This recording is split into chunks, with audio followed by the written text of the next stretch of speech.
નમસ્કાર ખેડૂત મિત્રો। તો ફરી આપણા નવા વિડીયોની અંદર બધા ખેડૂત મિત્રોનું સ્વાગત છે।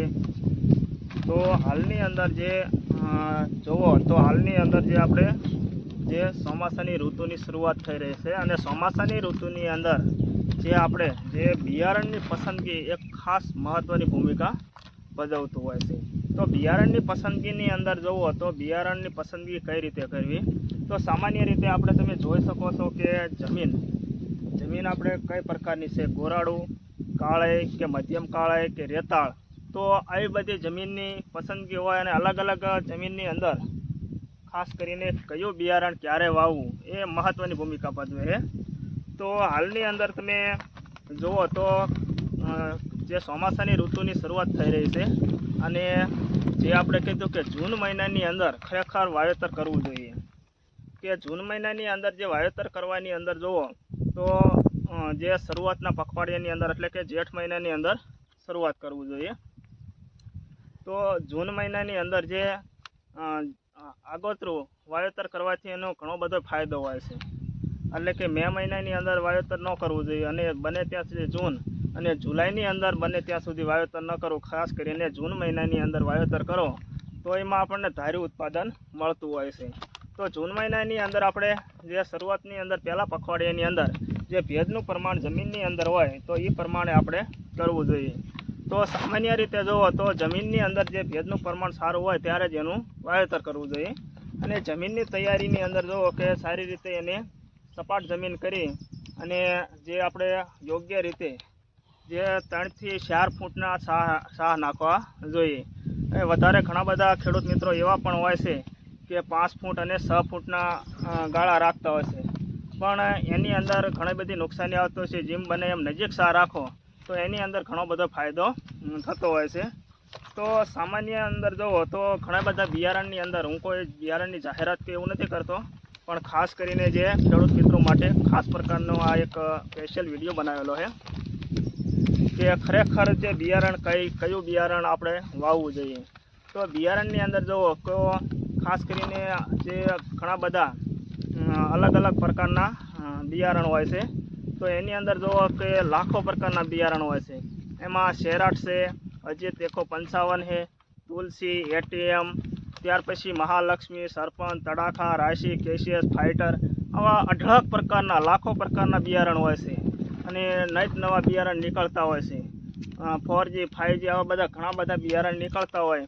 તો બિયારણની અંદર જુઓ તો હાલની અંદર જે આપણે જમીનને કયું બિયારણ અનુકૂળ આવે છે, દર વર્ષે ખેડૂતને કોઈ પ્રકારનું નવું બિયારણ આપે અને એને પૂરતું ઉત્પાદન મળતું નથી।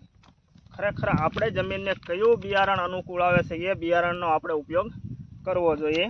તો જે આપણે કહીએ તો ધર્મા ગોલ્ડની અંદર વાત કરો તો જે અમારી કાળી જમીન છે એટલે અમારી જમીન માટે સારામાં સારું થતું હોય છે। અને ત્યાર પછી જે જુઓ તો અમે બીજું બિયારણ પણ અમે તડાખા પસંદ કરેલું છે। તો આ બિયારણ અંદર જે અમારી જમીન એકદમ જુઓ તો બહુ કાળી નહીં અને બહુ રાતી નથી, એટલે મધ્યમ કાળી જમીન હોવાથી જે આ બિયારણ અમે પસંદ કરેલું છે। તો બિયારણની અંદર જુઓ તો ઘણા બધા બિયારણ સારામાં સારા હોય છે। જે શેરાટ કરીને આવે તો એમાં શેરાટ બિયારણ આવે એ પણ સારામાં સારું છે, જે સુસિયાનું પ્રમાણ એકદમ ઓછું જોવા મળે છે અને ગુલાબી ઈયળનું પ્રમાણ પણ માપે જોવા મળે છે। આ ઉપરાંત જે જમીનની અંદર જે કેવી રીતે એટલે કઈ રીતે એનું વાવેતર કરવું જોઈએ, તો જમીનની અંદર હાલની અંદર જુઓ તો જે રેતાળ જમીન હોય, ત્યાર પછી રાતળ હોય, કાળી હોય કે મધ્યમ કાળી હોય, તો રેતાળ જમીન હોય તો એકદમ થોડુંક નજીક વાવવું જોઈએ અને એના કારણે થઈ અને ખાસ કરીને જે રેતાળ જમીનની અંદર એટલો બધો છોડનો વિકાસ થતો નથી, એટલા માટે થઈ અને થોડુંક નજીક વાવવું જોઈએ અને બને ત્યાં સુધી વખાડાનું અંતર ઓછું રાખવું જોઈએ।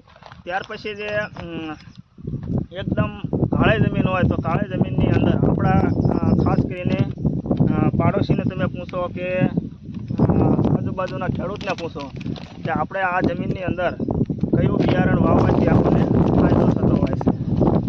તો હાલની અંદર જુઓ તો જે બિયારણની અંદર અલગ અલગ પ્રકારના બિયારણ ઘણા બધા એવા હોય છે જે ખેડૂત મિત્રો ઘણા વાર છેતરાઈ જતા હોય છે, પણ ખરેખર આપણા અનુભવ પ્રમાણે જુઓ તો કયું બિયારણ ક્યારે વાવવું એનું મહત્ત્વની ભૂમિકા ભજવતું હોય છે. ત્યાર પછી જુઓ તો જમીનની તૈયારી, તો કે જમીનની તૈયારીની અંદર પાયાના ખાતર તરીકે આપણે છાણિયું ખાતર અને બને ત્યાં સુધી DAP ઉપયોગ કરો તો પણ એનો પણ સારામાં સારો ઉપયોગ કરી શકો છો. અને જે શરૂઆતથી જ છોડનો વિકાસ થાય તો જ ઉત્પાદન એમાં સારું થતું હોય છે. અને બને ત્યાં સુધી થોડેક વહેલી પાકની જાત વાવો તો પાછલા ભાગની અંદર, એટલે કે પાછલા સમયની અંદર આપણે શિયાળુ વાવેતર કોઈ કરવું હોય તો સારામાં સારું કરી શકો છો. તો હાલની અંદર જે ખેડૂત મિત્રો છે એ ખેડૂત મિત્રોને જણાવવાનું કે ઘણા બધા એવા ટોપ બિયારણ બજારની અંદર મળતા હોય છે, અને જે અલગ અલગ બિયારણ હોય એમાં આપણા જમીનને અનુકૂળ આવે એ પ્રમાણે તમારે વાવેતર કરવું જોઈએ. અને જમીનને જે અનુકૂળ આવે, દાખલા તરીકે આપણે દર વર્ષે અલગ અલગ પ્રકારના બિયારણ વાવતા હોય છે. ઘણા બધા વાર સફળતા મળતી હોય અને ઘણા વખત ન પણ મળતી હોય કે આ બિયારણ વાવો, આ બિયારણ વાવો.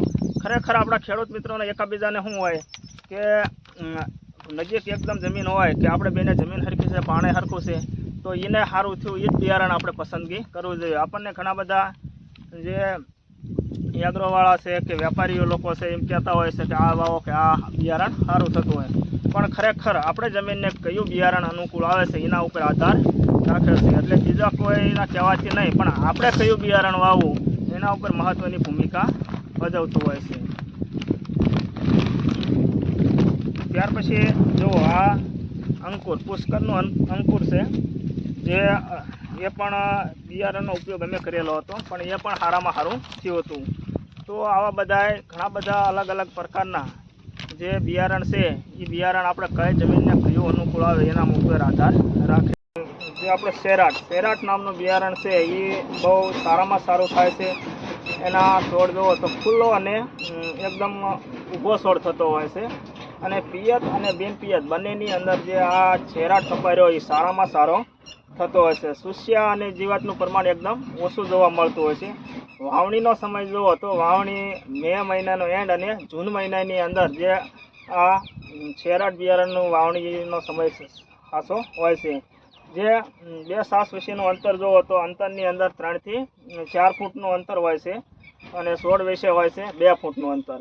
અને જે એની ફાલ અને ફૂલ અને ભમરી એકદમ સારામાં સારી આવતી હોય છે.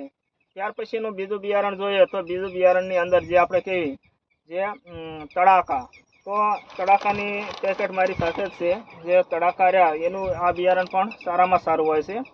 તો પાકની શરૂઆતની અંદર જુઓ તો છોડની અંદર જે એકદમ વિકાસ એકદમ સારામાં સારો થતો હોય છે છોડનો. અને એનો વાવણીનો સમય એ મે અને જૂન મહિનાની અંદર. અને જે પાકની અવધિ કયો એટલે કેટલા સમયમાં એ આ બિયારણ તૈયાર થાય છે, તો કે આ કપાસનું જે આપણે કે વીણાઈ તો 150 થી 160 દિવસની અંદર જે પાકની અવધિ હોય છે તો એ હોય તો એની અંદર પણ સારામાં સારું થાય છે. રોગ જીવાત અને સામે પ્રતિકારક શક્તિ પણ ઘણી બધી ધરાવતી હોય છે. અને જે આને મધ્યમ કાળી જમીન હોય તો મધ્યમ કાળી જમીનની અંદર સારામાં સારું અનુકૂળ આવતું હોય છે જે આ તડાકા નામનું બિયારણ છે. ત્યાર પછીનું બિયારણ જુઓ તો ત્યાર પછીના બિયારણની અંદર જે અલગ અલગ પ્રમાણે જુઓ તો એની અંદર જે હાલની અંદર જે બિયારણ રહ્યા તો એ દરેકે દરેક જે જમીન હોય એ જમીન પ્રમાણે અનુકૂળ આવતું હોય છે. ત્યાર પછી આપણે જે અંકુર ઝીંડવા હોય છે અને ભરાવદાર હોય છે. ત્યાર પછી જુઓ તો જે પુષ્કળ પ્રમાણમાં જે એની ડાળીઓ ફૂટતી હોય છે, એટલે કે ડાળીઓ હોય એ જે એકદમ અંકુરનો રહ્યો એ એકદમ ડાળીઓનો વિકાસ વધારે પડતો થતો હોય છે. એટલે એને જે જમીન રહે તો એ બધી જ જમીનની અનુકૂળ જે અંકુર રહ્યો એ બધી જમીનની અંદર અનુકૂળ આવે છે. એવું નહીં કે કાળે છે, રાત્યું છે, ગોરાડો, આ અંકુર રહ્યો એ બધી જમીનની અંદર અનુકૂળ આવતું હોય છે.